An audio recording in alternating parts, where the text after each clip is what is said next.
On this episode of Playlog, we're talking about Jiggle Physics, breaking down the ID to Xbox showcase, and reviewing another Crab's Treasure, Tales of Kenzera, and a bunch of other indie games.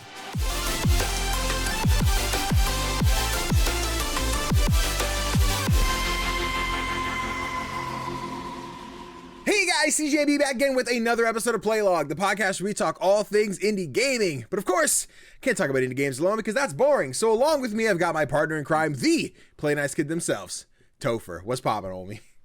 I am doing fine. I'm preparing to move house, as you can see. I see a bunch of boxes. Yeah. It's off. You know what? Just for that, I'm gonna go ahead, vamp. I'm gonna show them the thing. Show them Slay the Spire. That's in there. Slay the Spire. Yes. I'm excited. I'm moving to a better apartment. So hell yeah. I'm happy. Nice. And like you're moving like tomorrow, like as of this recording, like we're recording for you to be like, I'm out, see ya. So that's basically it. The moment we stop recording, I'm packing up my computer. Yeah. I hope it's not like I hope it's just like tower monitor go. Like I'll be like, I have 70,000 cables I have to move, but because Danny had to record, I have to tear it all down tonight. I hope it's simple enough. I wanted to record, so it's fine. Exactly. This is Tofr's fault, not mine. Absolutely. I claim full responsibility. Oh, but that's right. You're listening to Playlog Podcast, the weekly indie game podcast right here on YouTube, Spotify, Amazon Music, wherever you're at. You can get the fun indie game content we're sending your way. Before we get into the show, quick reminder that if all things went according to plan, my latest video about all the upcoming indie games coming in May 2024 should be out over on youtube.com/CGDannyB. I had to narrow it down to 12, but trust me, there's a lot more than that. If you check out that video, you'll see. We're even going to talk about a bunch of them today, but yeah, check it out, youtube.com/CGDannyB. Also, from the vote last week, if you didn't see last week's episode, the indie draft, where we each picked 10 indie games, I won by one vote out of one. Thank you, Aid Medic, I appreciate you. That's why we're reading your question today. If you guys like Tofr's list better, you let him down. That's on you. Be a better person. Yeah. Should have voted. This is why your vote matters. I'm so sad. Happens. Right, you had Celeste, you had Undertale. You had, that's crazy. You had Sea of Stars. I had Sea of Stars. I knew the audience. I picked the right one. Medic, preach. Oh, man. But speaking of Medic, segue, now it's time to break the ice a little bit with a question. Don't forget, you can write into the show using the form in the description. I should probably get that like official URL, so I just be like, playlog.com/something, but I don't know what that takes, so we'll figure it out. But yes, you can write in with your questions about the show, gaming, content creation, life, etc., just like Aid Medic did. Aid Medic writes in and asks, what are your plans for this podcast and its future? Any special guests, any special segments, etc. So I reached out to you and said, here's my plan for the podcast. Bits and things will come as we go. There'll be like those funny moments and they're like, oh, these are going to stick. Right now, the only typical like reoccurring things are like viewer questions, really, like what's your favorite indie game and then what's your question for us. I know I've had a couple friends that like in the podcasting scene, like Jacob McCourt, Matt Storm, Dave Jackson, a couple of those friends who have their own podcast. They were like, hey, if you want me on, let me know.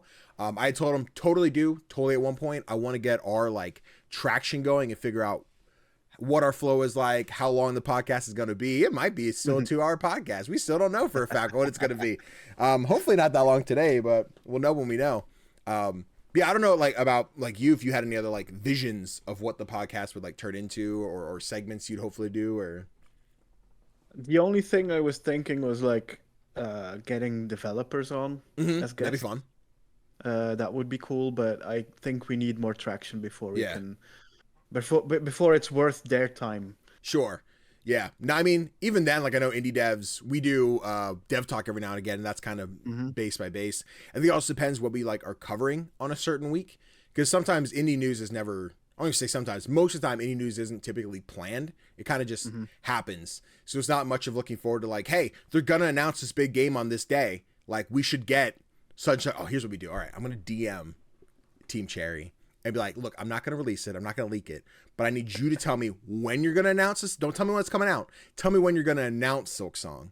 Then we'll get you on the podcast and talk about the Silk Song thing. That honestly, okay, chat, be cool. Don't tell anyone we said that. I'm going to send some DMs tonight. Well, we could do the whole world premiere. Just start the episode, take out the regular intro. They're like, on this episode of blah, blah, blah, it's just world premiere. And then play the Silk Song trailer. Imagine we get the deets. We, out of everyone on the internet, Playlog Podcast announced the release date for Silksong. Wouldn't that be something? That would be something. But yeah, no, I think the reason the podcast exists is because I know for me, I wanted a platform to talk about indie games more often. I have TikTok's been screwing me over lately. Like I reposted a video today as of going live. It still has like 7 views. So I'm like, maybe this video is just not meant to exist. But I posted one the other day that got 600. So I guess TikTok doesn't want to know about Slider. As much as I want the world to know about Slider, TikTok doesn't care, which sucks a lot. But having this format to be like, I am just sitting and talking with another person who understands the games we're playing on a regular basis, and you can talk about the games you're playing, and I understand the vision of that and what those are, I think is like really more of a creative outlet for me to be like, I want to talk indie games with my indie friends. And I know like the 6-1 guys, like I've been on their show once, having those Twitter interactions with people, but having like a video format and content that is indie, like that's really all I wanted out of the podcast. And so far I'm getting that, and we'll just keep doing that more and more. So anything else on that is just icing on the cake. Absolutely. I'm just happy to be talking about indie games with someone who loves them as much as I do, if not more. The indie kings and royalty and the whole 9 yards. Let's get it. I'm expecting crowns by the end of this. Episode 100, we'll do crowns. Yeah. But yes, Medic, thank you again so much for writing in with your question. I have a couple more questions on there, but don't forget, you guys need to go fill out that form. So if you go in the description of the YouTube video, ask me your questions, tell us your favorite indie games, whole 9 yards, whatever you got. Don't be like, oh, I don't want to ask that question. It might be dumb. No dumb questions. And if it is dumb, I'll call you out, but it'll be funny. We'll be funny together. On to a few quick news segments for this week. A little bit light in the indie news this week. First things up is Farming Fest is going on Steam. A bunch of farm simulating games are on sale, including Lightyear Frontier, Echoes of Plum Grove, Rusty's Retirement, Timberborn. I almost said Timberwood. Timberborn, My Time at Sandrock, and a bunch more. Stardew Valley's on there. A bunch of your typical farming sims. There's like a crap ton. A bunch of demos to play as well. I don't know if there's any like farming sims. I didn't look too deeply at it. If you saw it at all, if there's any you're like, oh, but Danny, you got to mention blah, blah, blah, blah. I think you mentioned some pretty good ones. Like Echoes of Plum Grove looks pretty cool. Yeah, I think it's a recent one. Was that last week? A couple weeks ago? I think it released yesterday. Yeah, yesterday, the 29th. Yeah, it came out yesterday. Yeah. And it's on sale for 10% off. So check it out. It's cute. Yeah. It's a cute looking one. It's a 2.5D one, which is always interesting. Oh, it sure is. Look at that. Yeah. Forager is on there. I love Forager. It's a great one if you like Minecraft, but like more top down. Little Eden, Adarin Farms. I'm not sure I say that one. Node Farm. Yeah, there's a butt ton. If you open up Steam, it should be on the homepage. Steam Farming Fest. A bunch of cool indie games on sale. If you like your farming sims, your cozy games. Especially check out Rusty's Retirement. That game is delightful. You've been playing more of it? Like, did you get around to it, or? I haven't yet, but I remember playing the demo, and I was just enthralled. I just have not had the time with preparing for the big move. Yeah. But when I have my computer installed, that's probably the first thing I'll be doing. I'm nervous because I want to check. It's like what, $6? Yeah, it's like $6.99 regular. It's $6.29 right now. The amount of time I put into it, I tried putting like anime on or like a doc, and I'm like, oh, but even if I'm like idle simulating it, I need to go grab this. I need to move this. And I'm going to be so distracted that I like want to play Rusty's, but I'm like, I should do something else. I don't know what I want to do yet. Yeah, I get it. Yeah. But speaking of farming simulators, one is in some hot water right now over on Twitter. Tofr, we talked really shortly about this. Farm Folks is being canceled on Twitter. There might be an article. I didn't find one. So we both saw this. You want to hear? You tell me what happened on Twitter. Go ahead. Tell me what happened on Twitter.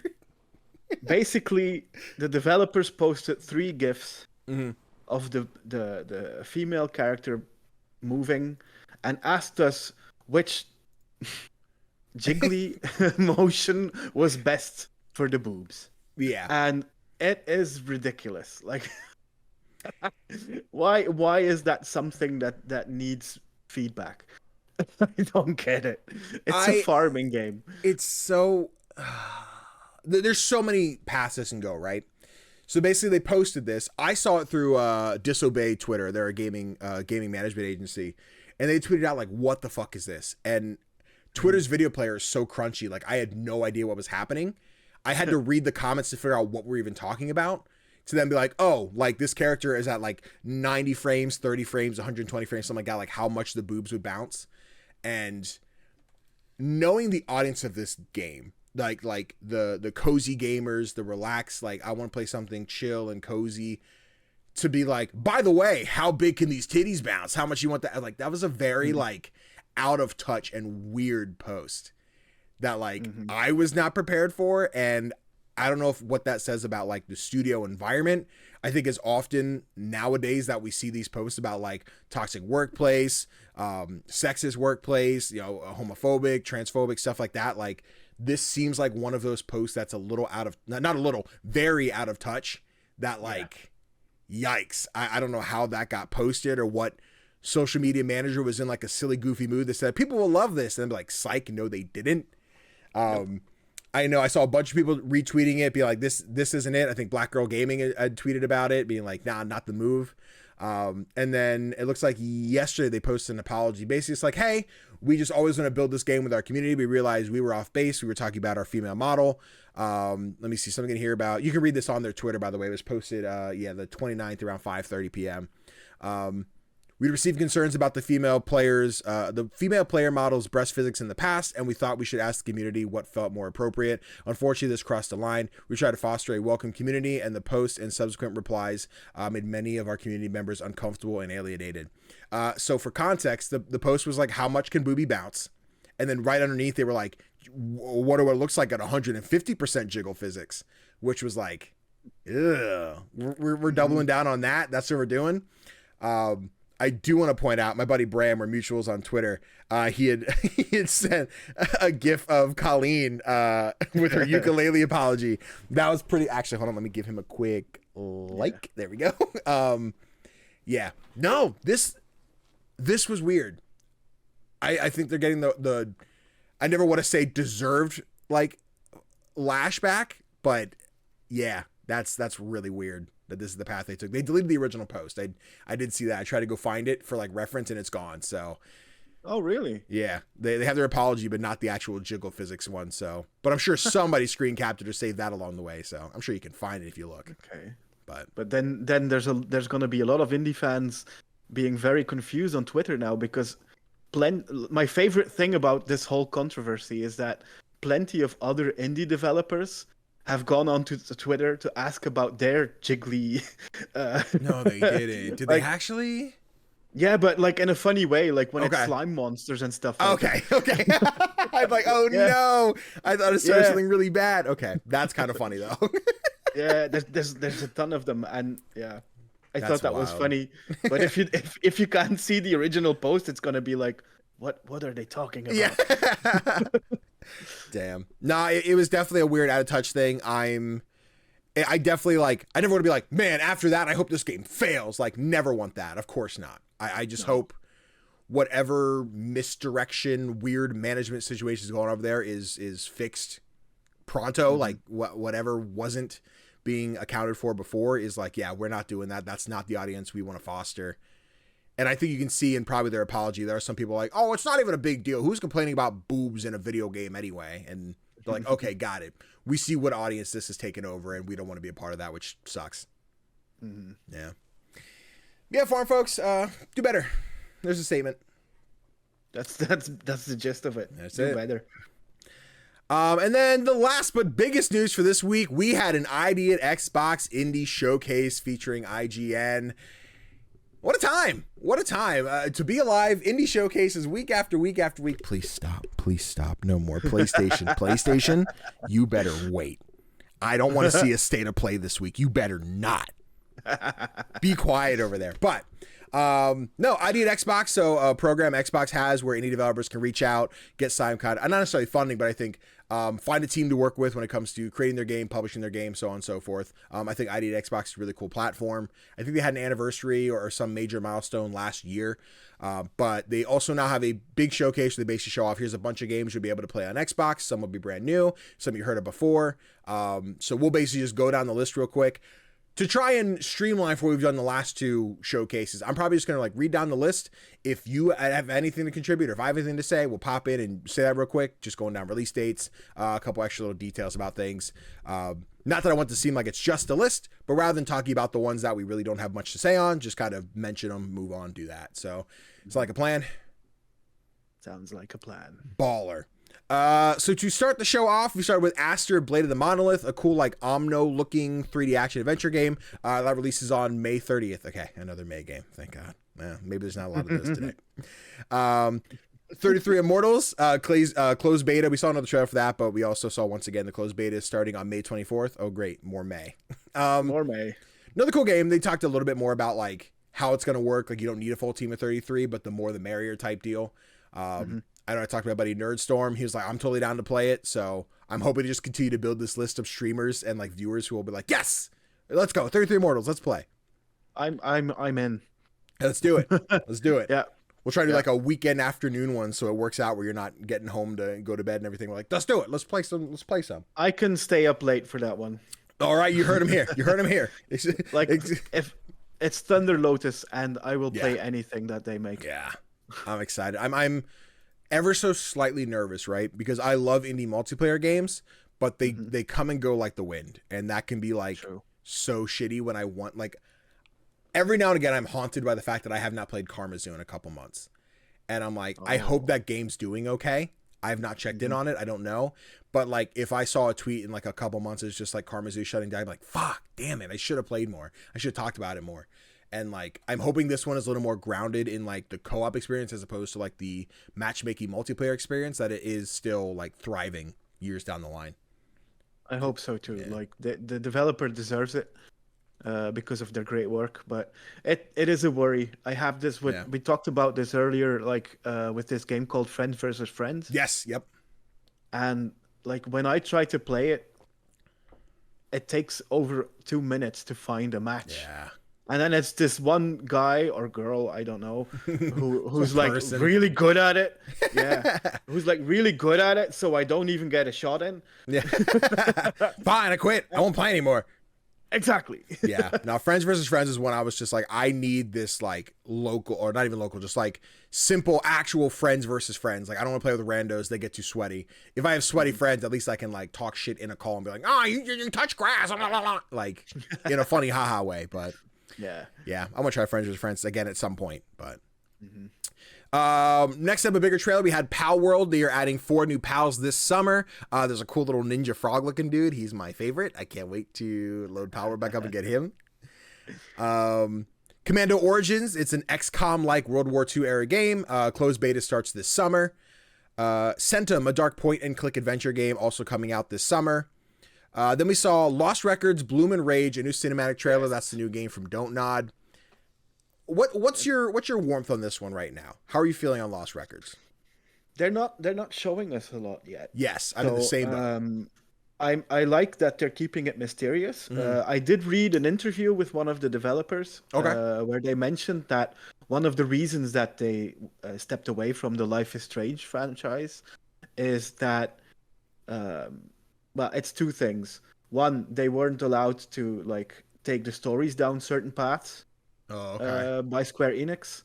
And second, they want to like branch out when it comes to gameplay. Yeah. So it's not gonna be just like the completely same experience you get with Life is Strange. Yeah. So I'm quietly excited because Don't Nod usually make great games. I just like last week I finished Harmony, which was fantastic. Okay, nice. Jusant that was released last year was pretty great as well. So I feel good about it, but I want to know more. Yeah, I'm in a spot where it's weird, right? Because whenever they go like from the creators of Life is Strange, I immediately envision Max Caulfield walking through, the school hallways and everything else, just in a different vibe, different character, but that same gameplay, like exactly. But then I look at Banishers, Ghosts of Edens, Jusant, Vampire. Tell Me Why is pretty similar, pretty close. Gerda, Twin Mirrors. Like there are a lot of games that are similar but are so different that like in my head this still looks to me like what Life is Strange is going to be, like what Life is Strange was. But we haven't seen gameplay yet. We've seen very cinematic, like flashy trailers, which look great. Like the vibe is totally there. I definitely want to check it out. I still just don't know what I'm getting into because we haven't seen anything yet. So I think once we see that trailer, I'll definitely be like on the hook. Can't wait to talk more. But yeah, like if someone was like, "Oh, what's this Lost Records thing?" I'm like, "Oh, it's from the guys who made the original Life is Strange."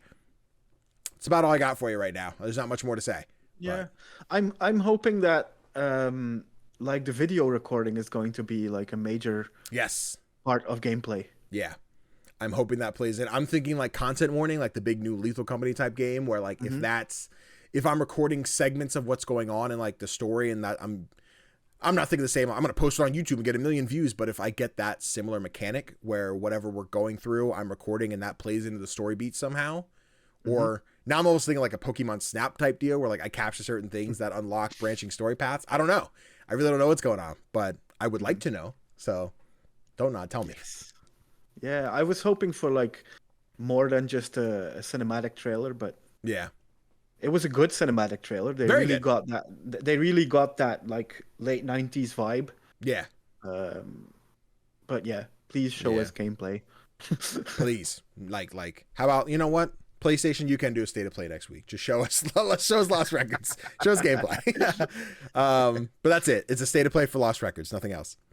Next up we got Key Locker, which is a cyberpunk turn-based RPG that'll be coming to Xbox and PC this summer. Following that, we had Stampede Racing Royale, which is a battle royale racing game.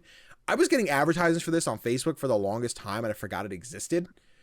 But it's from, I think, Team Sumo, Sumo Team? Whichever one it is, I believe.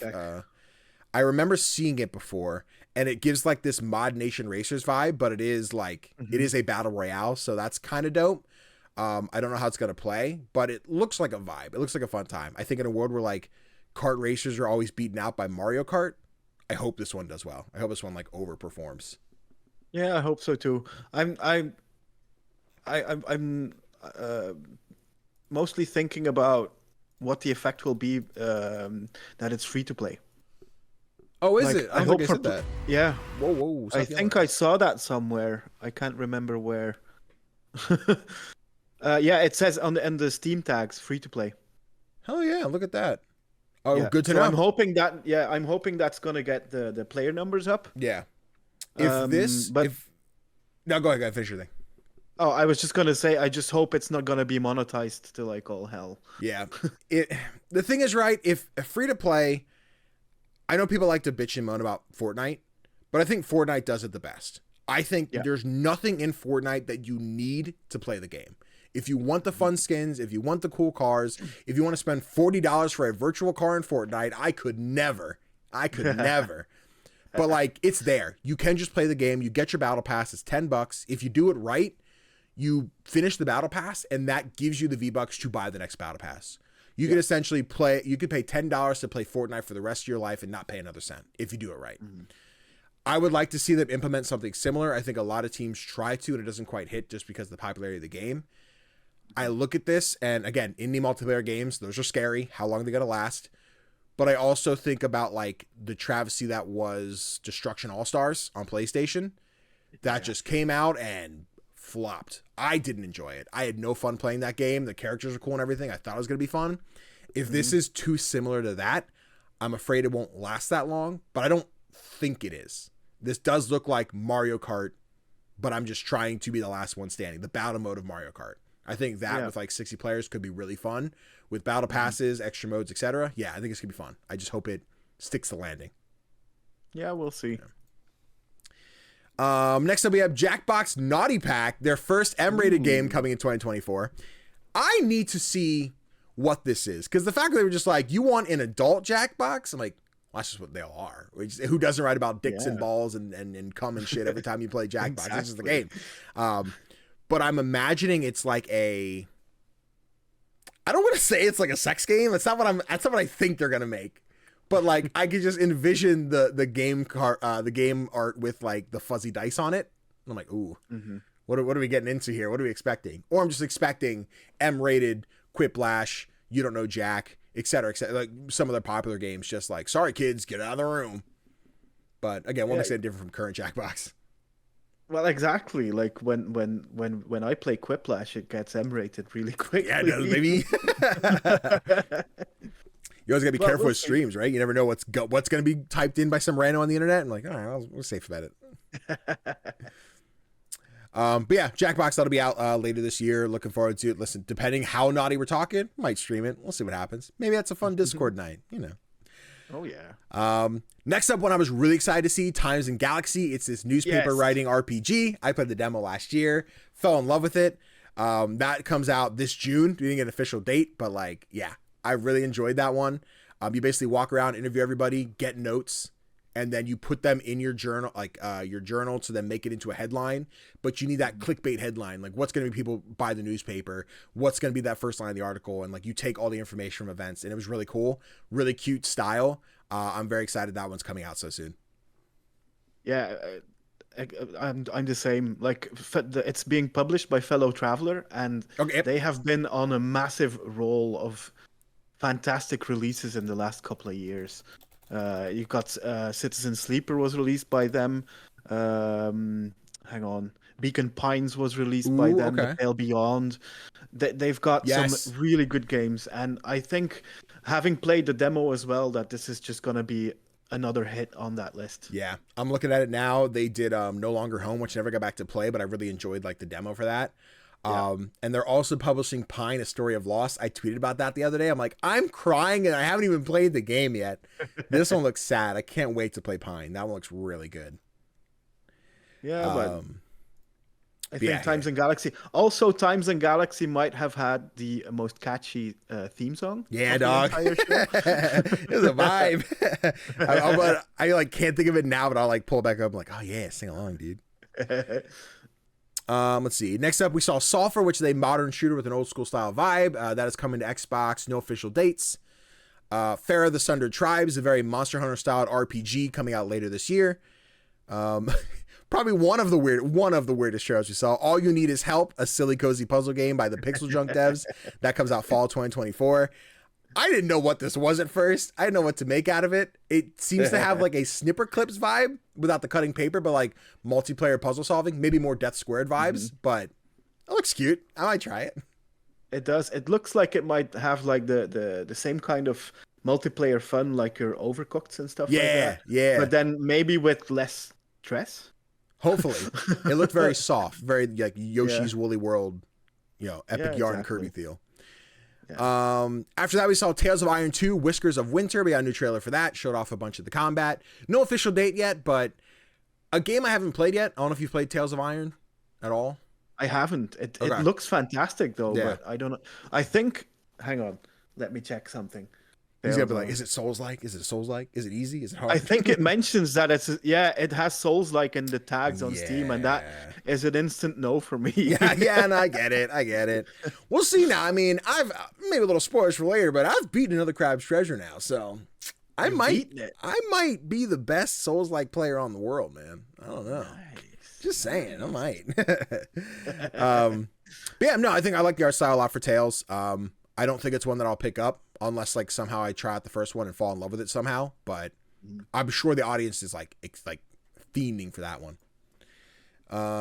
Speaking of fiending, Hangry, a snack and slash RPG is coming to Xbox. The other weird trailer from this showcase, Promise Mascot Agency, from the team behind Paradise Killer. You basically run a mascot agency. There's giant anthropomorphized thumbs and fingers and stuff like that. I don't play Yakuza. I've seen clips of Yakuza, and this screams Yakuza. This screams that energy, and if you like Yakuza, you should keep your eye on Promise Mascot Agency. I think so, and like Paradise Killer was amazing. It's one that I haven't played. I remember I went to do a trial period. I pulled up the demo, and the first thing I was like, I don't feel like reading right now. So I put it back and put it down, and like that was just a bad time to like not play it, because now I just haven't touched it, and I should get back to it. But now it's like, when will that happen?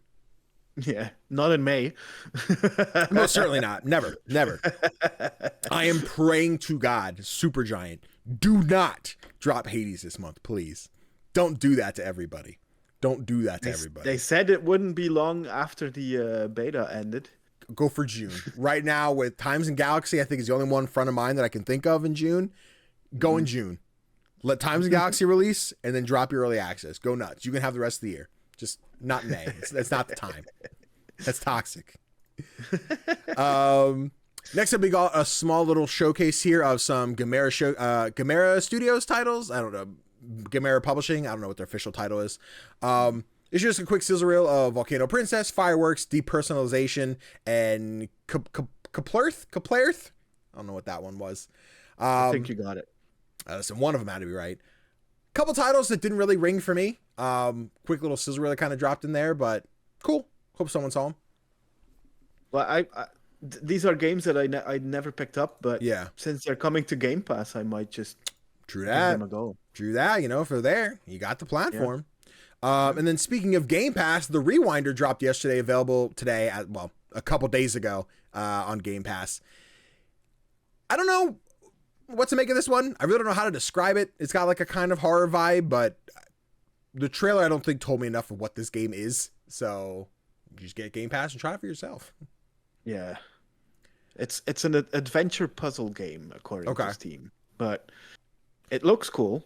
Yeah. I like the art style, but I think I'm intrigued by it. I think this is one where, like, if you played and told me about it, I'd be like, cool. I don't know that I necessarily have the window to try it right now, but I think that's like the risk with the Shadow Drop, where like this game may have been announced and talked about before, but I've never heard of it. And then they're just like, it's available today. I'm like, ooh, today? I'm a little booked up for the next 45 days. Couldn't tell you when, but true. Yeah, it does set at an overwhelmingly positive rating on Steam. Ooh, go the Rewinder. Yo, shut my ass up. What we doing? Yeah. What we doing? How many reviews is that? 5,900. What the fuck? For real? Pretty decent. What the shit? What is up with that? Why everyone telling me that these games so good? Pop off though. Get your bag, Rewinder. Next up, we got a quick trailer, a sizzle reel for a collaboration with the III Initiative. We did that showcase a couple weeks back, but basically they showed a bunch of the games from the III Initiative that will also be coming to Xbox. There was a whole list. I was going to write them all down, but it was a lot of it. Probably, if I had to guess, 60 to 70% of the showcase was in there. Risk of Rain, the Castlevania stuff for Vampire Survivor, all that stuff was included in there. So yeah, and nothing, any like extra news along with that, just kind of like, hey, we saw this stuff, in case you didn't know, also on Xbox. I think it's cool, though, that they like, this is a major platform for the III Initiative. Yeah, to get showcase on Xbox. So I really like that. Yeah, that's super cool. And I don't know when their next anything will be with the III Initiative. I'm assuming this is an annual thing. It might be biannual, not sure yet. But yeah, getting that in the face of like Xbox players, I'm hoping that continues to evolve. And if this means the next III Initiative has the backing of Xbox and we're seeing maybe, knock on wood, we finally see Hollow Knight at an Xbox /III Initiative. I don't know. But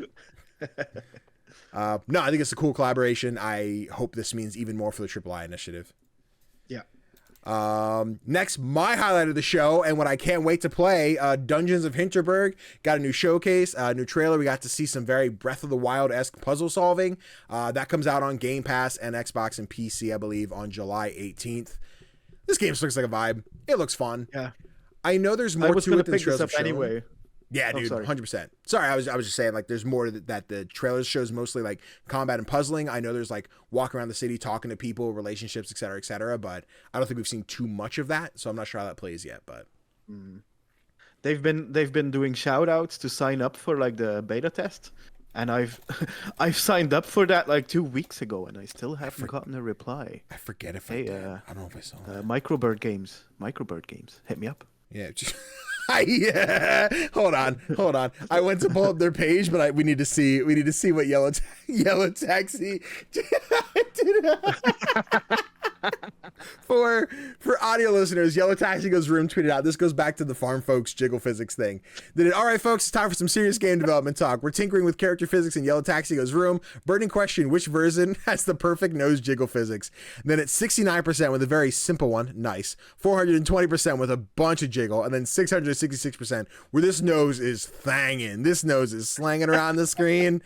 That's perfect. I love the team behind Yellow Taxi Goes Room so far. This is how you make a social media post. Was it built on some toxicity? Yeah, but not the yellow part, not the Yellow Taxi part.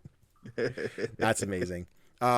But yeah, Dungeons of Hinterberg, I love the art style. It's a vibe. I made sure to put on the thumbnail for my reaction to the showcase, and I think it looks really cool. I'm very excited for that one. Same. And then to round out the show, Vampire Survivors got another update. Damn, would you guys take a nap? Vampire Survivors Laboratory update was available now, so this is weird where it happened yesterday. We're recording on Tuesday. This podcast drops on Thursday. You can play it now. There's your update. So Vampire Survivors, it added, I guess, some new animations for running, so like a little more quality of life things. There's a giant train that like runs through the map and kills people. It looks cool. Assuming all the stuff comes with the PlayStation release later this year, awesome. And then a quick reminder that, hey, there is the Contra expansion that's coming out as well. You can play that right here on your Xbox, your green box. And that was a showcase. I loved, by the way, that they announced it as a quadruple A update. Yeah. It was really funny, right? Because when they did that, someone in my chat's like, okay, explain to me like I'm 4. What's AAA, quadruple A, indie? Like, I don't quite understand like the gap. And I was basically just like, it's weird because if indie and AAA are like the two, that's really the dissection of like, you have your big published games and you have your indie, independent, self-published, etc. But then you have like these double A, which is like not quite as big as Spider-Man and God of War, but like maybe talking like Lords of the Fallen, like original Lords of the Fallen. Like it's a big enough game. It's not indie, but it's not huge, right? Then you're talking triple I, which now may be more of a definition, but for the longest time was more of just like a big indie game type deal. So I kind of had to break down the chart of like, this means big, this means little, this is all in between. Like, okay, sure. I'm like, quadruple A just means like we put a lot of blood, sweat, and tears into this big game, and then some people use it as a meme. So yeah. But yeah, no, I think it's a cool showcase. I think all things considered, like not the best showcase we've ever seen for indies, but I think it showed a bunch of cool titles I was excited for, cooler to come into Xbox. Xbox showcases for me tend to be more of like awesome, I can't wait to maybe play this on my PlayStation most of the time, or Steam now, because I'm a much more PC gamer than I was at the time. But yeah, this is cool. Plus how many I'm going to be playing on Game Pass is another great thing to see. Yeah, I think the showcase was a bit unlucky with its timing. Like if this had come out before the AAA initiative and the indie world, it would have made a bigger splash. Yeah. I think like those two had bigger releases or bigger announcements. Yeah. So yeah, but it was still a good show. Like the hosting was cringe as ever. Yeah, it sure was. But yeah, like we saw some good games. We've got a couple of release dates. This is good. And now we can like lay off the showcases for a while. Yeah, take a nap, indie. Oh, don't take a nap, indies. You still have much to do here in May. Trust me, you're busy. But no more showcases. Let's take a break. This is interesting though, and I saw this taking up a little bit of the Twitter space yesterday. But a lot of people talking about how Silksong is kind of ruining indie showcases for developers specifically, where like how demotivating must it be to be like, our game is finally getting shown in the showcase, for the chat to be like, this isn't Silksong, what the fuck is this? And like, that kind of sucks. And like, I don't think that's what Team Cherry wants. Not that I don't think. I know that's not what Team Cherry wants. They don't want... I'm sure they love being in the zeitgeist all the time for doing like almost literally nothing. That sounds toxic, but like they don't announce a lot. Like maybe like, hey, we're still working on it. Hey, it's not coming out this year. But like they can remain mostly quiet and people are still talking about Silksong enough that like no matter what gets announced, people are like, still not Silksong. It's still not Silksong, which like that does kind of suck a little bit. I can imagine some studio on this list like was like excited to be seen for the first time, or like, hey, we're coming to Xbox when we can play us. For everyone to be like, well, Xbox, where's Silksong? And that's almost like the main reason I would like to see Silksong get a date and come out sooner rather than later, just so it doesn't negatively affect the rest of indies. I think it hurts a little bit. That's true. Yeah. It reminds me of the discussion we had on the previous podcast. And I'm drawing a blank right now. One of those episodes. I don't remember the exact episode, but we talked about if one indie game gets particularly popular, Yes. Okay. do people tend to go for other indies? And this is one of those occasions where you notice that no, people are still waiting for that specific title. Yeah. And it's a shame because, for example, Dungeons of Hinterberg looks fantastic. Yeah. And it could be up there with Game of the Year, I think. I'm hoping. I'm praying. Yeah, but it's a shame that Silk Song overshadows that a bit. Yeah. On the other hand, it must be really cool to be like the communications person, for the marketing person for Team Cherry right now, because they can be like, no, not posting anything. I don't have to. No, they'll be talking anyway. Let them talk. Let someone else announce, be like, man, I like indie games. What do you know about Silk Song? What's going on? Like, I did it. I didn't have to make my post today. I'm getting paid to sit here. Yeah. No, like I said, I'm so excited for Team Cherry and like what this is. I'm hoping Silksong doesn't get like Half-Lifed in the point of like everyone's waited for Half-Life 3 for so long. Like if it came out, it could not measure up to what it needs to be, like in the terms of consumer eyes. And I'm hoping Silksong when it comes out, I'm sure it will be great. I have no doubts it will be great. I'm concerned other people won't love it enough to be like, we waited 5-6 years for this. This is stupid. This is dumb. Why is everyone excited for this? Because even like with Silksong, now that we're getting totally out of Silksong trade for some reason, we'll make a Silksong episode someday.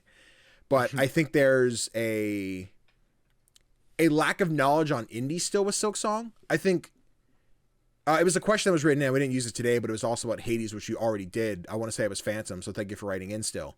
But she had said, like, my favorite game was Hades. That's indie, right? So the fact that, like, one of my mods who, like, I do indie content, she's there for most of it, still isn't confident on what an indie is. Like, is this an indie game? Hades is known by so many people, but it's not known as an indie game. It's known as a video game, right?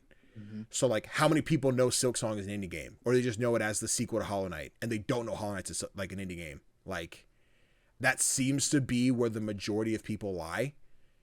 And I'm wondering, when does that turn into like people understanding indies or wanting to play indies more, or realizing like, oh, this is so good because it was made with a smaller team, more passion, more direction, not big like publishers being like, we need to make money, put microtransactions in here, blah, blah, blah, blah, blah. So just my inner thoughts that I wish I could change the world in one day type deal. But yes, that was the ID at Xbox, and I guess the closer to our quick indie news segment, which kind of nice. We're at 40 minutes here. We kind of, I think we're dodging that 2-hour mark unless we want to talk about 14 other indie games, which we will do here. But Tofr, I got to tell you about this game. Buddy. Please do. You like horses? No. Okay, well, maybe I won't tell you about this game now. So, at PAX, I got a behind closed doors look at a new game. Hold on, let me make sure I have it right. It is Rival Stars Horse Racing VR. The embargo for it ends today, as of recording 2 days ago for this episode going up. This is such a weird experience for me, right? I got to go talk to Pickpock at PAX this year, back during March. And they had a small section of check out these games. You can check out this game, which was Into the Dark, which I talked about on a previous podcast, our PAX episode. But also there's an unannounced VR title. They didn't say what it was until I got there. So I had no idea what I was getting into. And they give me this headset like, do you like horses? I'm like, horses are cool, I guess. I don't really know. They're like, all right, here's what this is. I guess this series, the virtual horse racing, this is some global phenomenon. Apparently, horse people love these games. I've never heard of them before. There's mobile games, there's PC games, but people love their horses. That's true. But so this is the VR title. You are raising horses, you're breeding horses, and you're racing horses. All in VR. So like the first example they gave me, they sat me down and said, hey, check this out. Here's how the controller is going to work. We played on, I don't know my VR headsets enough. I think it was an Oculus. Forgive me if I'm totally wrong. Team, love you, Pickpock. You do great stuff. But it is very much like you are, like, you look goofy as hell doing it. There's no denying it. But I'm sitting in a chair with a headset on going like, dunk, dunk, dunk, doing like the horse, like galloping type stuff. And what you have to do is to build stamina. You have to shake your hands up and down. And then to use that boost, you go forward and backwards. So it's like a very goofy thing. Like, we all look dumb using VR, but I don't think I've ever felt dumber than when I was playing this. but in the funnest way possible. It was really cool. Then when you're done with the races, you go back to your farm and you are racing horses. You have a stall. I think the demo one only had like six or eight stalls in there, but you have all these different horses. They all have different stats. The more you race them, the more you feed them, the more you brush their hair, they level up, which you can take them to like higher level races. Then you can go back to the same thing with other ones. You take those horses, you breed them, you turn them into, turn them into babies. You make babies, raise them, let them go race again, right? You have a whole farm area where you're like, I'm going to retire this horse. He's not racing anymore. You just have like a vineyard for them to hang out. Probably not the right terminology. But it was just fun. It all sounds so simple and basic, but like being able to stand in a stall, each stall has their own like resource. Like here's a brush, here's some carrots, here's whatever. I found my favorite horse. He was a white horse, black spots. I forget what his name was, but I loved him. But I walked around the entire stable, took everything from every horse and gave them to my favorite horse. I took their carrots. I went over here, take this carrot. I went over here, nice apple. Sorry, this goes to Spot. I went over to, I'll call him Spot. Gave him the apple, whole 9 yards. And it didn't like affect. The horse didn't like, oh no, I'm dying from not eating. I just like, for a fun, goofy thing, got to pet this horse. It did like it put its head towards the camera and kind of like, I guess cuddled up against me. I'm like, oh my God, this is really cool. Look at this little horse. So like, total behind the scenes, not something I expected to see, not something I expected to talk about, but yeah. Horse game's coming out. I wish I had it written down here on what it was, what platforms it was coming to, but yeah, if you have Oculus VR, I think this is the one to check out. Go play some horse games. It sounds amazing. Like I used to date someone who had a horse, so yeah. I have been like in the horse realm. Yeah. and it's really relaxing being around horses, and I can imagine like in VR that must be an amazing experience. Yeah. If the horse animations aren't too janky and stuff, but no, I think they're pretty solid. It is very much like, it is not hyper realistic. Like there is no like, I'm lost in the fact that this is a video game. Like that was never a loss from my mind. I didn't think I was actually talking to like a real horse. But with the animations and the liveliness of them, it very much felt like, this is cool. There's a horse in front of me. Like, that's what I love about VR, those ones where you do get lost in it, even though it's like, yeah, obviously there's I don't smell horse shit or anything anywhere. Like, that realism isn't there. But it's cool. The horses are just like super cozy. They're whinnying and neighing. Some are galloping out in the fields doing their thing. Yeah, it's just a fun time. I think people who like this franchise, the Rival Stars Horse Racing VR, or just Rival Stars Horse Racing period, are gonna be like, I could play in VR. Mom, for Christmas I need this VR headset. I would show the trailer, but I mentioned you earlier, like today, as of the embargo going up, I don't think the trailer drops until like 5 p.m. So like I don't have a trailer to show. I only have those screenshots that we're playing for video users, audio users. I hope I painted the picture enough for you, but. Oh man, I talked about a game. Tofr, we have lists of games here. We'll see if we get through all 8. We'll see what happens. What do you want to talk about? What do you want to tell me about here today? Well, first of all, I played the Collage Atlus. Yes, tell me about this one. Pretty amazing. It's the debut game for solo developer John William Evelyn. Okay. And John William created this over a period of 4.5 years with just drawings with pen and ink.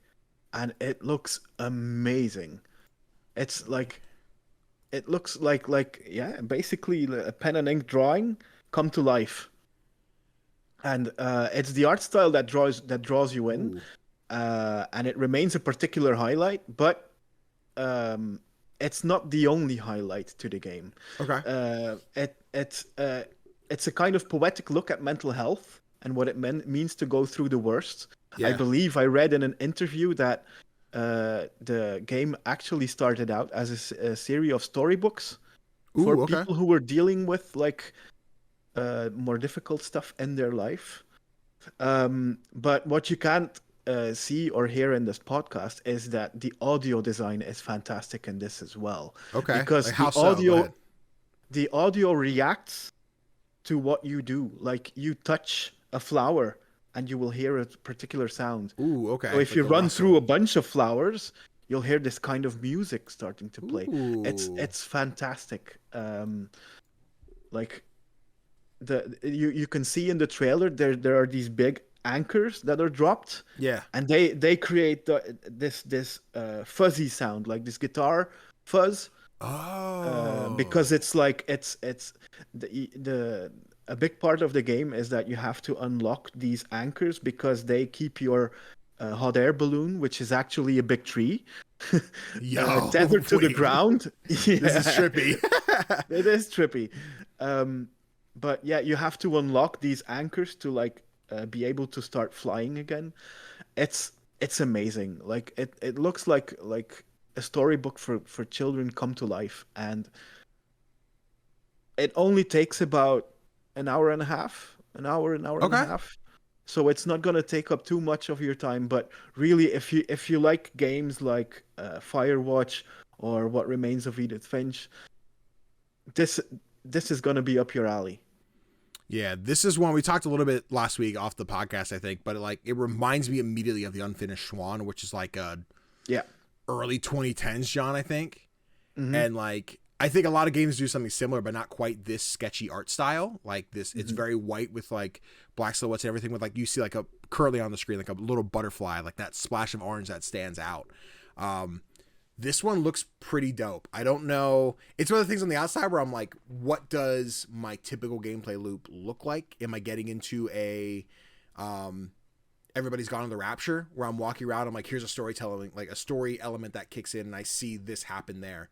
Or you had mentioned like there's the music thing. Immediately I'm like, could one of those creatives be like, I played Wonderwall in Collage Atlus, and they like, if I run through the flowers this way, then juke this way, drag the anchor, and then they could just play Wonderwall. Like that's immediately when you're like, it makes the music and everything like, ooh, could someone creative enough do it? I'm sure they could. They might, but the cool thing is like because of the placement of, for example, these flowers, it creates a kind of music in itself. It's music that's been like cut to pieces, to fit your movement. But when you move through the world, it plays as beautiful music. That's so cool. And it really is. And the thing is, it's getting some coverage. For example, Eurogamer have featured it on their website, and still the game is only sitting at 13 reviews on Steam. And I think many more people need to play this. Yeah. I think you tweeted about it the other day. You were like, yo, everybody, stop being cowards. Go play Collage Atlus. Absolutely.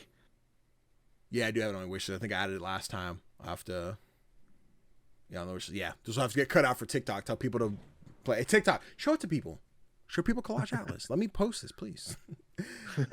Oh, yeah. Do we know, is that just Steam? Is that on consoles or anywhere? I'm assuming right now. It's just on Steam right now, yeah. Cool. Yeah, guys, even if you're like, I can't afford to pick it up right now, or it's not something I want to check out, but like I want to play it on console, still go wishlist it on Steam. Again, the algorithm helps a lot when you wishlist. That means more people see it, more people buy it, and then the devs have the opportunity to bring it to more platforms. Yep. So, do that. Go for it. Which I totally left out of any news, and not to totally segue from this beautiful game. I know Beautiful Glitch this week is doing like daily announcements for like Monster Prom content. And it was either late last night or this morning, they announced that both Monster Camp and Monster Road Trip are planned to come to PlayStation and Xbox, which is very exciting. Nice. And then by the end of the week, we should get our first screenshot of Monster Prom 4, which I can't wait to see. Ooh. Can't wait. I can imagine.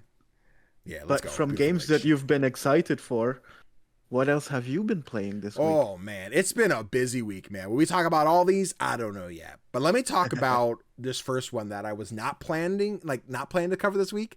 And that was the Rogue Prince of Persia. So this was the closer at the III Initiative. Really dug the gameplay loop of it. So it's from Evil Empire. They're the guys who worked on, I don't know to what degree, how much, what percentage, etc. of the Castlevania DLC for Dead Cells. And this is basically very similar. It is a less Metroidvania, but like still kinda. But it's a roguelike 2D platform where you are running through the level and you are parkouring your way in like the most literal parkour way through the levels, trying to beat all these Huns. The first thing I noticed when I got into gameplay is how hefty and real it feels, which I did not expect from like a 2D platformer. No. Like when you go to jump, you can feel the heft of your character. This isn't like a boing, like I'm not playing a Shovel Knight or a Cuphead and I get that verticality. It is a very like natural, realistic scale to the jump of a human being. And then there's wall running. So if you use the background, like if there's a big window, you can't do that. But if it's just a solid concrete wall, you can jump, hold, I think it's LT, and you like wall run for a short distance, but you're constantly descending as you're going. There are poles you're climbing up and grabbing. As someone who has never played a Prince of Persia before this is the first time I've touched anything Prince of Persia IP at all. This felt really cool. I can see people being uncomfortable with it, being like, this doesn't feel like a video game. It feels too real. And I could totally see that argument. But I think it felt unique in a way where I'm like, ooh, okay, games don't feel like this, but this does. And I like it a lot. Very challenging so far. I've gotten, I maybe did like 10 or 15 runs in the amount of time that I've had it. I think I only get the demo for like a week, so I can't put too much more time into it. But it, man, I've been clobbered by some of these things. There's giant armadillos. There's big beefy dudes who look like they're like the guy at the office who just works out too much and his shirt's too tight. I don't know how else to describe the guy other than that. But the upgrades so far are pretty minimal. I'm sure they're going to add more. But it looks like right now you can build like a burn build. You can build a poison build, and then probably a couple other different things. I've really enjoyed poison because what you can do is there's different you pick up medallions. The way the medallions work is this medallion will give you XYZ for this effect. So for example, there's one I got where if you kick an enemy into another one, it'll make a poison cloud. There's another one if you mark an enemy. So if you have a weapon, you slice them and they're marked. If you mark an enemy and then parkour dodge over them, that'll create a gas cloud. And then there was something else, I think it was like about a dash that'll create a gas cloud. So I got in this combo where I was like slash, dodge, right? So I jump over one, gas cloud. Jump over another one, kick him into the first one, that's 2 gas clouds. And this just builds and builds and builds. Oh no, I lied. The third one I had was if I get hit, I create a gas cloud. Yeah. So it was always like that coverage where if I do gas, boom, they're dying to poison damage. And if one of them happens to get a lucky shot, boom, 3rd gas cloud. And then kind of rinse and repeat. So it's usually 2, maybe a 3rd if it goes wrong. But still, I'm taking like a lot of damage with this awesome build. And as I get closer and closer, I'm like, if I can get to the next room and get healing, I can keep going with this run. But then I die. I'm like, shit. I like my poison builds. I haven't posted yet, but I want to put the VOD on the VOD's channel. And I already have the thumbnail. It's going to be like me holding my breath, just like, wait, did I put a fart build in Prince of Persia? This is crazy. But I'm very excited for it. This one comes out May 13th or 14th. I forgot which one it is, in early access on Steam. I'm excited to put more time into it. I'm hoping when it comes out, I'm not just too thrown into whatever I'm playing that I'm like, I can't put time into this right now. I've played a little bit. I got to play new things. But no, I think this one, like, maybe being slept on, but really cool. Really cool game. Okay. I'm curious to see how, like, people who do have a history with the franchise are going to react to this. But I think they're doing the right thing by releasing it in early access. For sure. Gives them a lot of leverage to, like, create the game that they want it to be and that fans want it to be. Yeah. I think it's really cool, right? Because, like, when I never played Prince of Persia, my first plan was the remake of Sands of Time. That was going to be my first Prince of Persia. I'm like, I can't wait to play this. That got delayed. Then we got Prince of Persia: The Lost Crown, and that came out at a bad time for me where I couldn't pick it up. So I'm like, I will get this eventually. This will be my first Prince of Persia to hold me off till Sands of Time. Then I got the demo for this one. I think it was the, hey, indie Prince of Persia. I'm like, well, now I got to. Not like, now I'm required to. So, it was a really cool experience. This definitely makes you want to go play Lost Crown because I've heard nothing but praises for that game. Maybe some things with cross progression or like cross save, whatever, that kind of got fucky. But Prince of Persia, the Rogue Prince of Persia. I always going to call it Prince of Persia, the Rogue. That's just a weird naming scheme, but cool game. Definitely think that's one we're checking out. If you like Dead Cells, it feels a little bit different, but you can see the threads and the seeds from Dead Cells in this. So that's really cool. Yeah. Did the demo convince you to, like, put this at the top of your list for May releases? I think so. I think maybe not necessarily in terms of like quality. I love this over anything else, but I think it put me in a spot of, this feels like one of the more unique experiences to talk about. I know we also have another Crab's Treasure and Tales of Kenzera on the list here that I could talk about. But this felt like one I'm like, I haven't heard a lot of people talk about Prince of Persia outside of myself. And I think this is a cool one to highlight. I definitely want people to know it exists. Yeah. Yeah. All right. But speaking of other games, you got a lot of demos on here. Which one are you going to tell me about? Yeah, I didn't have too much time to, like, play video games this week. So I played demos instead because why play the games I own if I can play demos for upcoming games. That's what I'm talking about. That's the life. That's the life. One that I particularly want to talk about is Wax Heads. Okay. It's a cozy punk slice of life narrative sim about managing a struggling record store. Ooh. Hold on. Yeah, this is a game that feels like it was made particularly for me. Yeah. Like it has all of my interests in one game. Huh. I have to say, like, Patati Games, the developer, Yeah. they've created something really fun here. Okay. They've created this world where the world's biggest pop group has split up because of interpersonal drama. No. Yeah, and you are like the new employee at this record store that's owned by one of the people from that group. So there's gonna be lots of drama. Considering, Let's go. I love Yeah. drama. yeah. And the gameplay loop itself is pretty simple. Customers come up to you and they ask for something, but they're not going to be like, I want this album by this artist. They're going to Okay. be like a bit more vague, Yeah. and you have to use context clues to find the perfect record for them. Yeah, it's pretty fun. You can, and like, there's no guarantee that you're gonna get it right. There's no do-overs either. You just have to try and see, and you might fail, but failing is okay.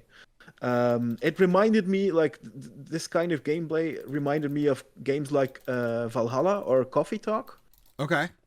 because like in those games you had to create drinks for people, and those drinks wouldn't always necessarily be what they ordered, but more like what they need. And it kind of reminded me of that. I so like I'm interested, right? Because you already talked about the gameplay loop and like what that like feels like and looks like, and art style wise, I keep thinking of. I had to look up the game because I kept forgetting the name. It's Dead Pets Unleashed, which is like very similar vibe, grungy, like punk style. But you're not running a shop. You are like a struggling band, and the demo ends with like a very like rough, realistic experience that like. It does come with a trigger warning. Like when you go, when that moment happens, the game's like, hey, if you don't want to see this, like there is like essay about to happen narratively, like know that you can skip this if you don't want to, but this is part of the narrative. So like, first off, I always think it's great they add the option to skip just in case, like that trigger warning is so important. But yeah, I, like looking at Wax Heads, I'm like, this looks like a similar vibe, far less, I guess, like emotional, I guess at this point. Like I feel like you could tell me if I'm right or wrong. Do I feel like I need a trigger warning at any point playing this one to be like, ooh, something gonna happen? The demo, no, but Okay. There's this whole history behind this band that disbanded. Yeah. And I'm not sure like if that's gonna be pretty traumatic. Yeah. But it feels like more lighthearted. Okay. Yeah. Yeah. I like the idea of running the record shop. That seems cool. Yeah, it's a lot of fun. Like I especially love that they created all of these bands that don't exist. Yeah, yeah. They made record sleeves for these fictional records and bios for all of these artists.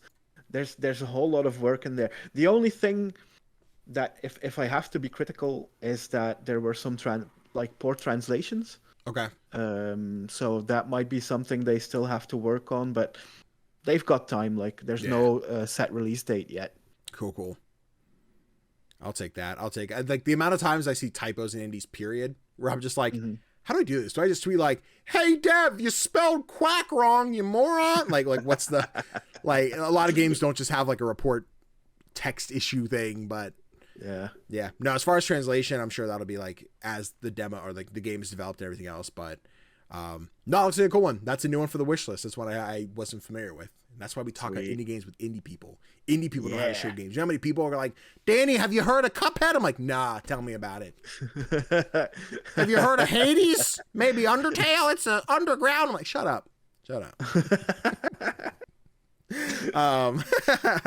Let me see. What else did I play this with? Another one. Okay. Yes. Another one I played this week that I haven't put too much time into, but I've been playing Surmount, a mountain climbing adventure. I am really digging this one. I played the demo probably 2 Next Fest ago.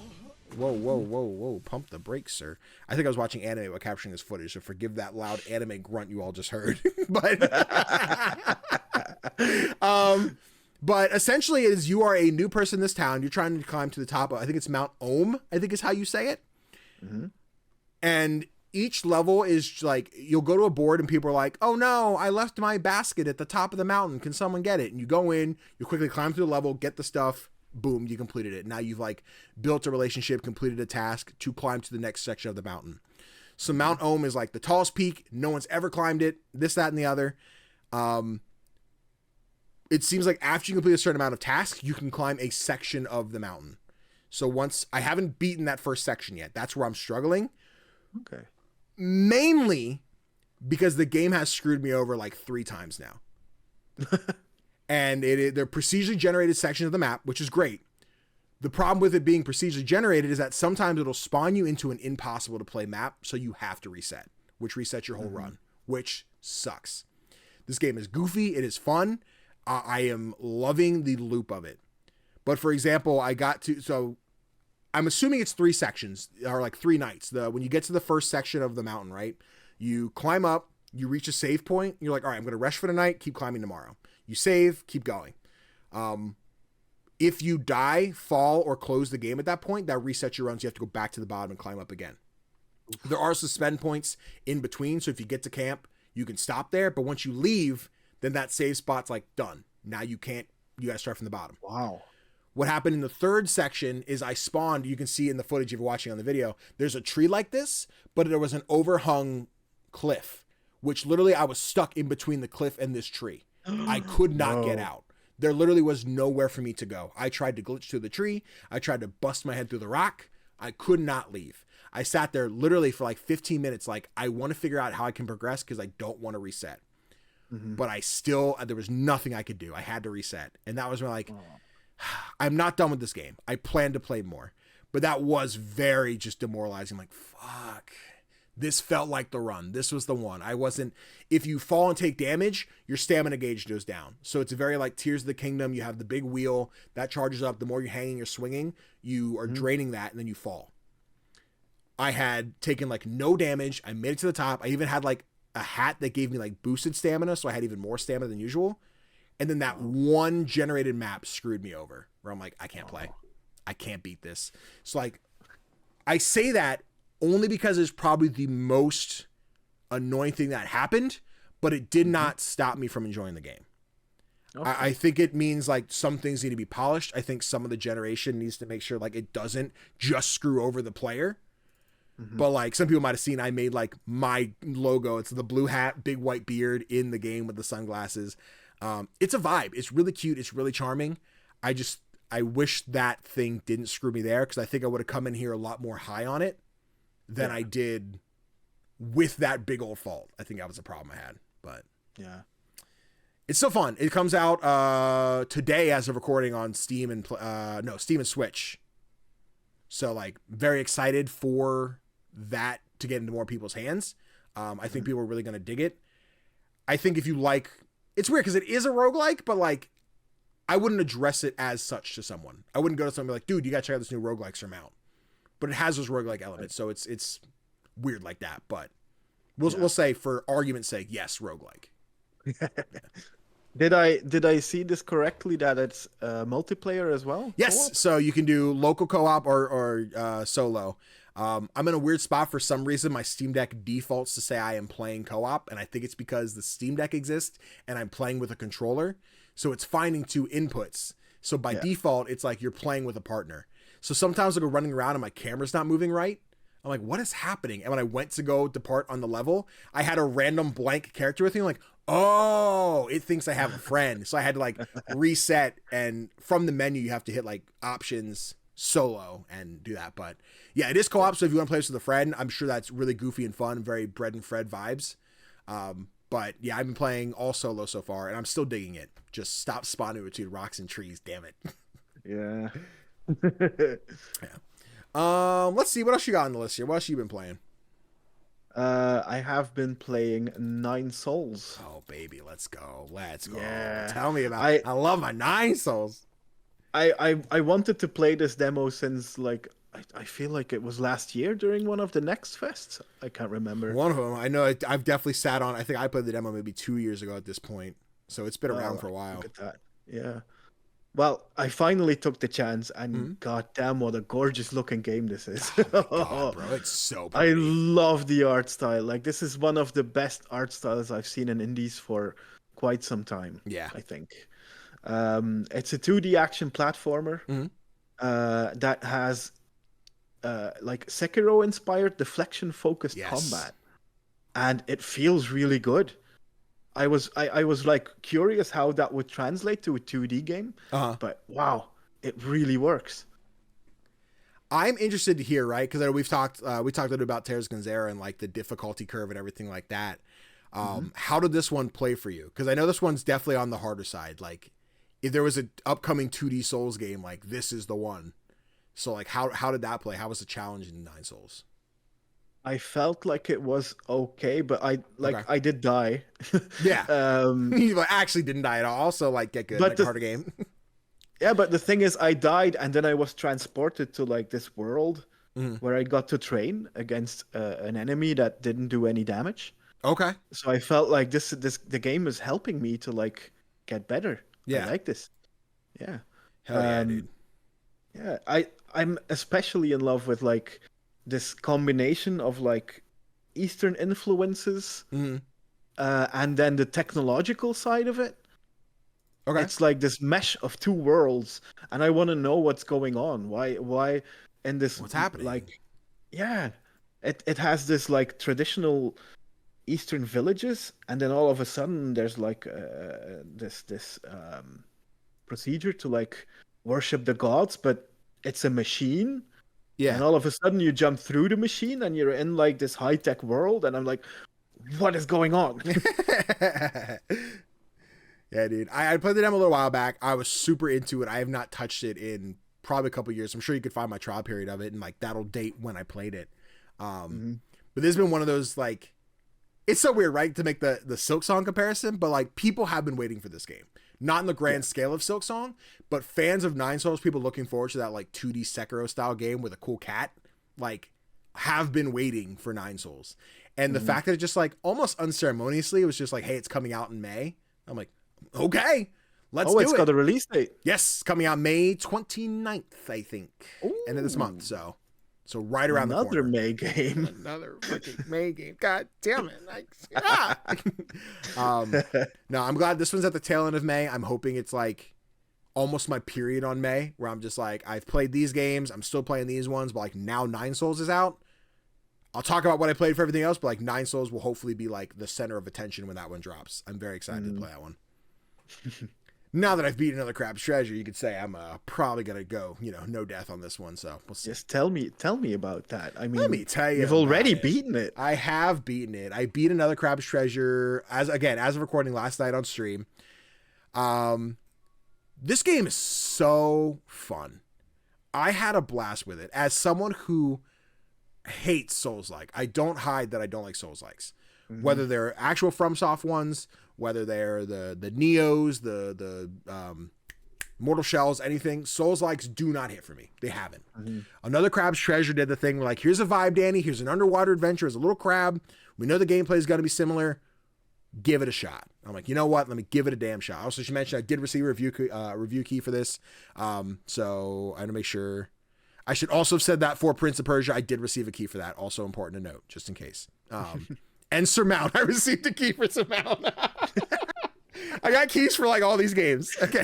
I don't want FTC. I'm sorry. Don't send me to jail. I'll put it in the description. But no, so I got the key for it. I was excited to play it regardless.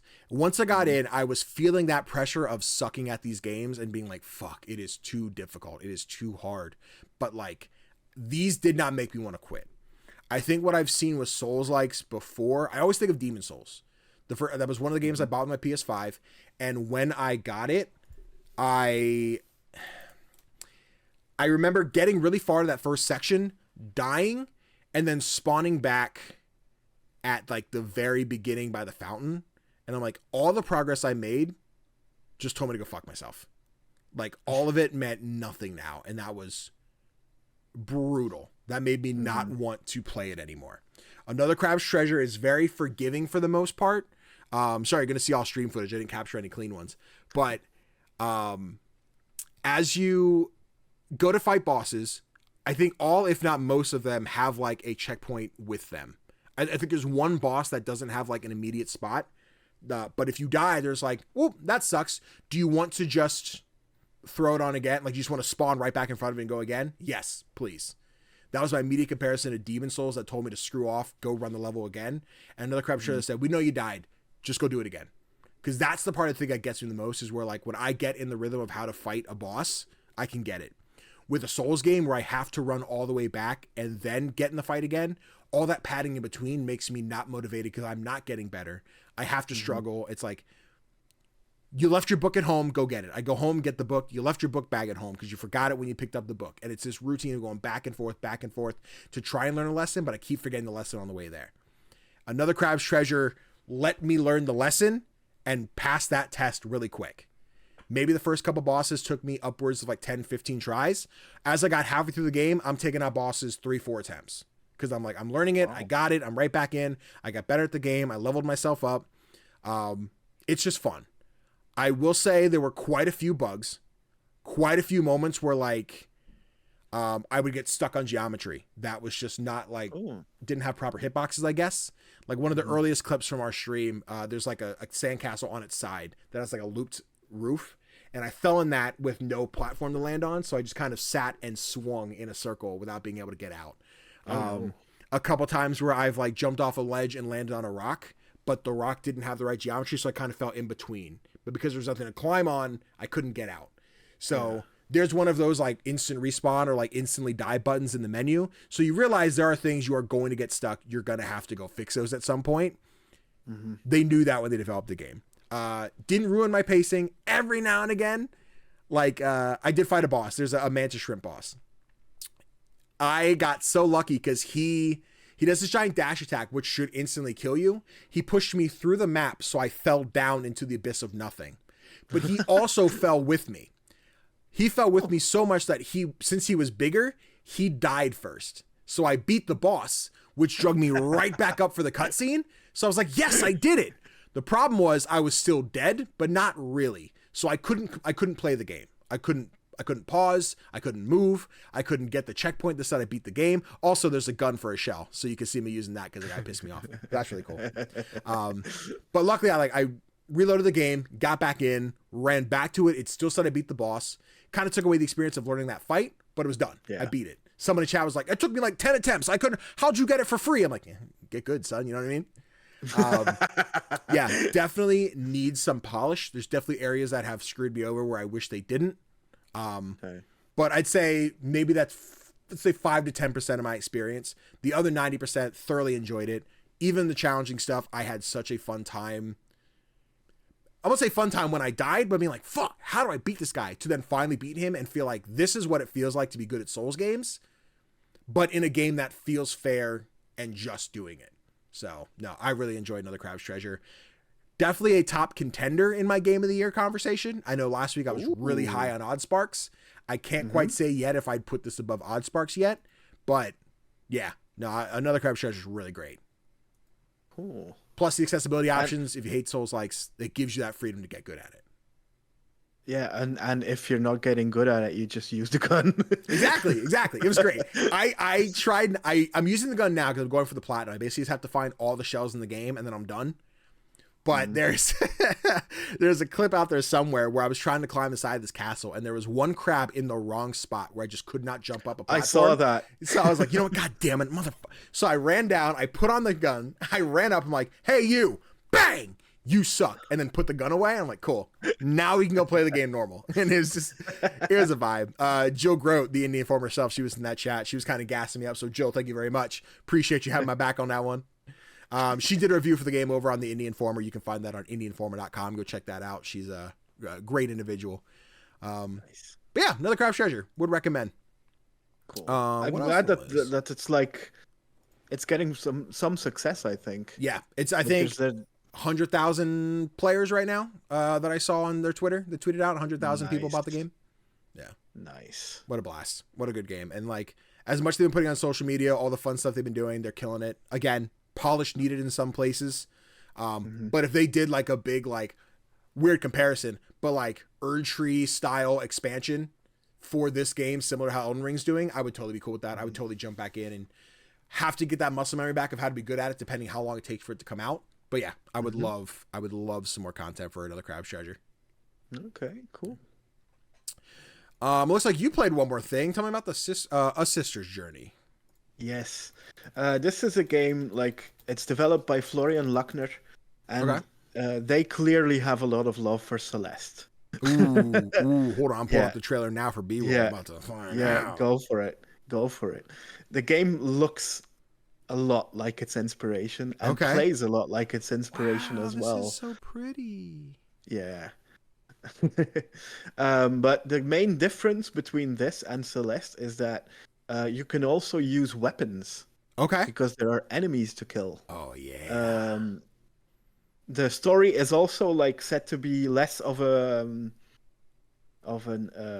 personal experience. Yeah. Because you're actually looking for someone. You're looking for your sister who's gone missing. So in the trailer, everyone just blew up. I was expecting the world to get nuked. What? Oh yeah, while you're looking for your sister, there's all of these major events happening all around the world as well that you'll have to deal with. The cool thing is you won't have to deal with them alone. You have allies, but I'm not sure how much they will factor into gameplay yet. Okay. But I have to say, like, a lot of the gameplay feels like Celeste, and it actually feels like Celeste, if you know what I mean. It looks like it, dude. It looks like it, but also it feels just as good. Hell yeah. Yeah. I love that. Yeah, I will be keeping an eye out on this one. My interest is piqued. I'm in that spot. Here's what we got to do. We're clipping this out for TikTok again. We always got to think content brain. We're going to say this is Celeste with guns. This looks like Celeste with guns, and I'm all for it. Now we're going to have our Far Cry moment, the Skyrim with guns thing. So, team, if you need a quote, you can steal that from Playlog Podcast. Celeste with guns. I'm sure someone's already said it, but quote us. This looks sick. I love the style. The gunplay looks fun. She got crushed by a rock. Oh no! But like, it seems like it's going to be that same level of challenging. I'm assuming it's going to be that quick, snappy respawn, just like Celeste. Yeah. So is it still segmented the same, where it's like, here is a room, figure out this puzzle, next room, or okay? Because some looks like it might be a little more Metroidvania, like where it's a little bit more open than that. And I don't quite know how that felt or how that like plays up. No, there's definitely like these rooms that you have to traverse. And that you have to figure out the puzzles in. And I like that there's like enemies involved with the puzzles as well. Okay. Because you have to make sure that, like, okay, you're jumping and you're dashing, but you also have to kill these enemies before they touch you, because it's an insta-kill. Yeah. Fuck yeah, dude. Go indie games. Take inspiration from each other. Just don't copy the code or anything, but be cool, be lit, be dope. Yeah. Yeah, I'm excited for that one, man. That looks really cool. Oh, let me see. Well, I guess there's one more game on the list that I got to talk about, and it might be a smaller game. Some people might have heard about it. I know you dabbled a little bit with it, but let's talk about Tales of Kenzera. So, new game from Surgent Studios, EA original title. It is a Metroidvania, African-inspired, very African culture-filled. We were playing as Zhao. He is a shaman. Your father's just passed away, and you are basically on a mission. You have the god of death, Kalunga, with you, who is like, he's like, hey, kid, you have your focus in all the wrong areas. Like, your job as a shaman, like, you should be focusing. He's like, shut up. I want to get my baba back. I want to get my dad back. So the adventure going on is taking out these three, like, gods, essentially, which will then give you the power to bring your dad back. But, like, will it? Won't it? We don't know. So yeah, you're playing through this experience. You have two different masks, one that is sun-based and one that's moon-based. The moon is a lot more range, laser beams, etc. The sun is like flaming spears. You chuck a giant spear at somebody or like pierce through them. Eventually you can upgrade them each so that they have more damage, more range. Some will like go through enemies to hit other ones. The combat loop was, for me, I thought really fun. I'm interested to hear, because you had told me you're like, I played a little bit, but not like enough. So how did you feel about the combat with Tales of Kenzera? The combat felt good, and it felt fair. Okay. Like I'm at the moment I'm stuck in like the run up to the first god. Is it the Because elevator you're part? going up the elevator part, yeah. Okay. Yes. That kicked my teeth in too, unnecessarily. There is a Yeah. weird checkpoint there that is insanely hard, and I don't know why. Yeah. I don't know Because what's you up with have that. to yeah, you have to switch between your two masks as well, Yes. which makes it really hard. And I just started losing like all focus, and I Yes. just started panicking. Yeah. But I feel like it doesn't feel impossible, and Yeah. I like that because a lot of the time with games like these, I feel like I'm just not good enough of a gamer to make it. And this game makes me feel like I might eventually get it. Yeah. I think you are in the exact same spot. Like there was a night where I sat there, I'm like, I'm gonna go to bed after I finish this elevator, and I probably spent another like hour or so up because it's the inconvenient thing where each of those stages, for anyone who's played games before, it's one of those levels where you have an elevator, it goes up, beat the enemies, elevator goes up again, beat the enemies, goes up again, like that kind of thing. A lot of those encounters are like perfectly matched to screw you up no matter what you do. Like there's enemies that stand up and they shoot beams at you.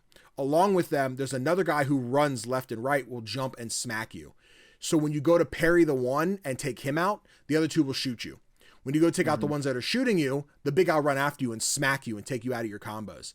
So like there was this constant give and take of like, get screwed, get screwed, get screwed. I'm like, what do I need to do? That took me literal patience, healing, the amount of times like I'm blinking like I'm going to die. To then be like, if I could just hit a couple hits, re-get some health, I can do more damage. That was insufferable. That was a headache, and I could feel the pain you're at right now. Once I got through that, I don't think I had still some difficult battles, like some challenging with the boss and stuff, but nothing that held me in place like that elevator encounter. I don't know why that was so challenging, but compared, the rest was a cakewalk. I don't know why though. But if that's any motivator, like if I get through this elevator, I'm a god. But yeah, I will definitely be playing the rest of this. Yeah. It has got me hooked. Like I love the difference between the two masks and how it influences gameplay. Yes. I like the characters. I'm also interested to see if like because the tale of Zhao is actually a story that is written by the father of the main character who you see in like the intro. Yes. It's really cool. Where it's like it's like this kind of futuristic world, and I'm interested to see if that comes back in any way. I guess you'll find out when you get towards the end of the game. You know what I'm saying? Yeah, no, narratively, the world, and like, I'm sure I'll be on another podcast talking more with the Respawn Fire Aim guys. I know we want to do Black Voices, Tales of Kenzera podcast sometime here in the near future, so I'll be sure to keep you guys posted on that. But yeah, it is a very, very culturally heavy game. Talking about like respect for your elders, friends around you, different cultural areas of Africa, and like some people's I might getting a little too like out of touch like interpretation as opposed to like what's directly given to you in the game.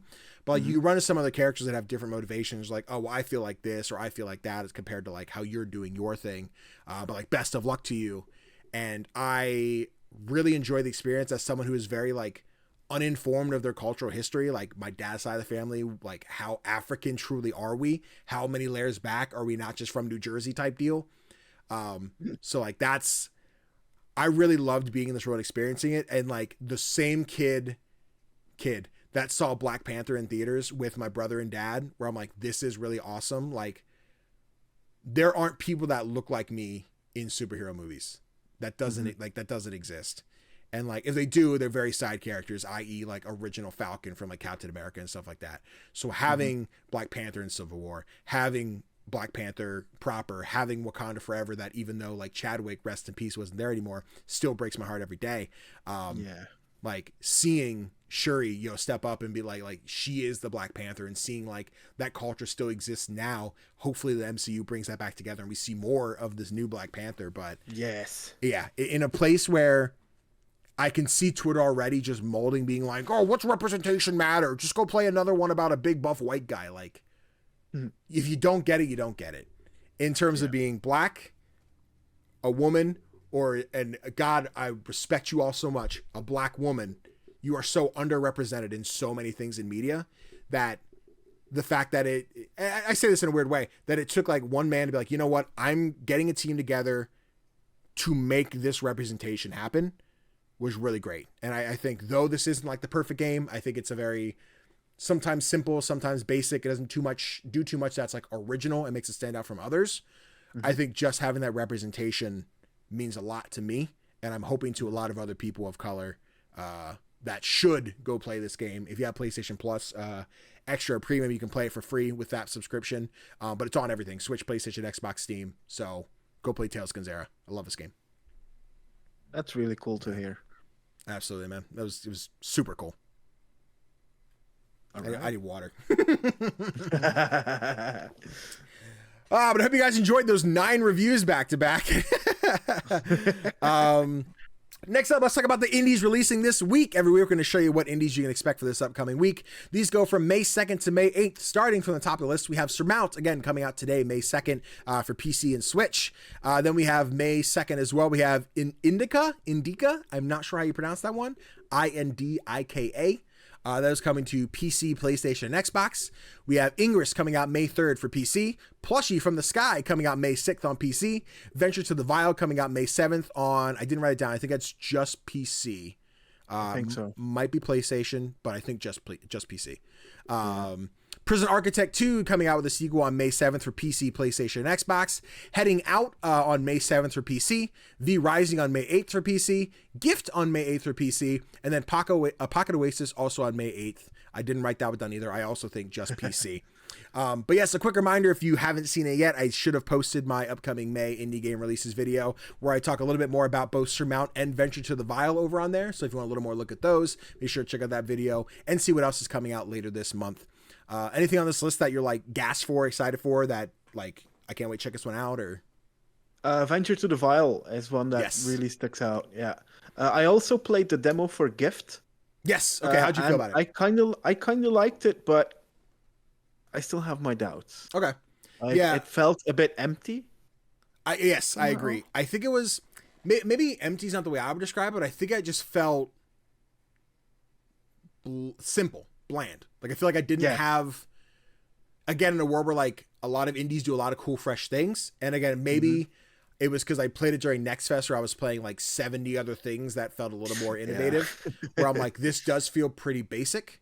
I did an email about like requesting keys and stuff. And like, I kind of like, let me mark this one as unread so it still saves my notifications. But like, I don't know that I'll get to it. I think again, in a month of May where I'm like, what else is out?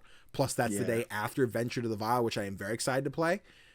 That's a gorgeous Metroidvania. I think I still have some embargo stuff for that one, so we'll stop it there. But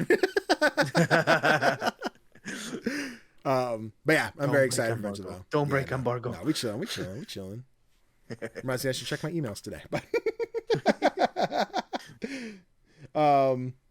yes, those are the games you expect between May 2nd and May 8th. Be sure to check those out. Let us know in the comments which of those games you're most excited to check out.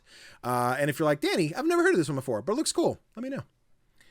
And let's see. To round out this episode, don't forget you can write into the show and tell us what your favorite indie game is. Just like this week, we have our friend Zenoza who writes in to say, my favorite indie game is Terraria because I love the exploration and how it's not that difficult to play. What's your experience with Terraria? You're gonna laugh. I once started Terraria and I had no idea what to do and I just quit out.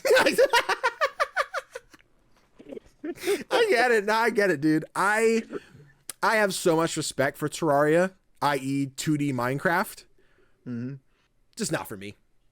It's just one of those survival games that just doesn't hit. I know people love it. I know my buddy Connor loves it. There was one point, this probably has to be maybe 4 years ago at one point. I know he gets this annual itch where he's like, I want to jump into Terraria, start a world, beat whatever the equivalent of the Ender Dragon type deal is in Terraria, beat Terraria, get to the end. I might just be making that up as like a bullet point. Maybe don't beat Terraria. I don't know.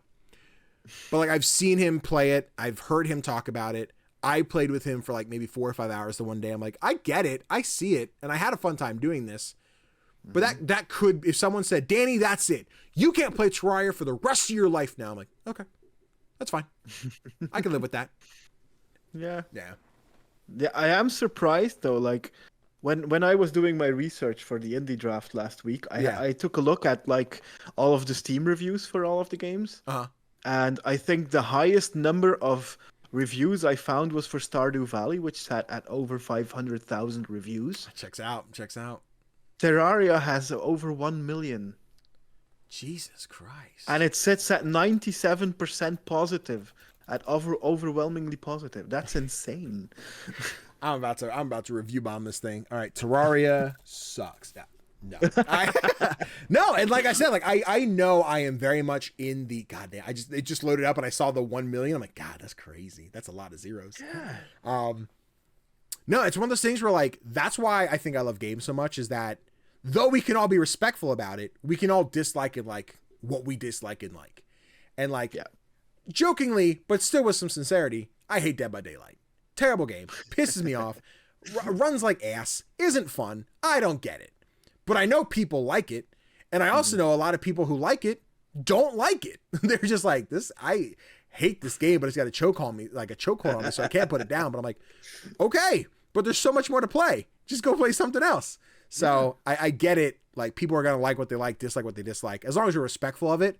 Like I said, cool. I know people like Terraria, just not my cup of tea. Obviously, it doesn't seem like it's your cup of tea either. But so I'm glad you like Terraria. I just didn't figure out what to do. So was it like you didn't know the controls? You're just like, nah, I don't care enough for this. No, that was it. That was it. I have literally, it says on my Steam here, I have 0.1 hours on record. I don't know. Let me see. Can I see how much hours I have on Steam here? Hey, can I open Steam, please? Let me see. Library. Terraria. Can I please? Okay. Terraria, I'm rocking. It doesn't even show a time. Oh no. Did I not play Terraria?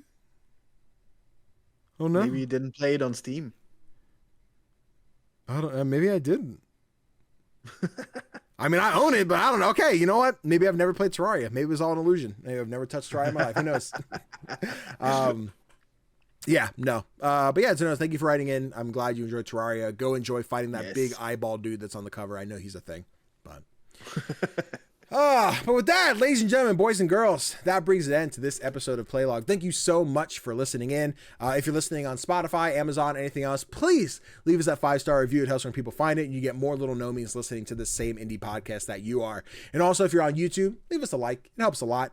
And again, anytime I'm like, hey, let me know, blah, blah, blah in the comments, that's not a request. It's a demand. Leave a fucking comment. Engagement is king. And if you don't do it, I've tried to be nice. I've tried tricking you to be like, oh, I'd be crazy if I said something wrong and someone corrected me, but you don't do it. So leave a fucking comment. Anyway, thank you for engaging and liking the video. I appreciate it very much. Anyway, Tofr, if the people want to find you on the internet, where can they go? They can find me under Play Nice Kids on just about anything. Hell yeah. And then, ladies and gentlemen, of course, you can find me at CGDannyB all over the interwebs, TikTok, YouTube, Twitch, everything like that. Make sure if you like your indie game stuff, you stick around, hit that subscribe button, and catch more content. And we'll see you guys next week right here on Playlog Podcast. See ya.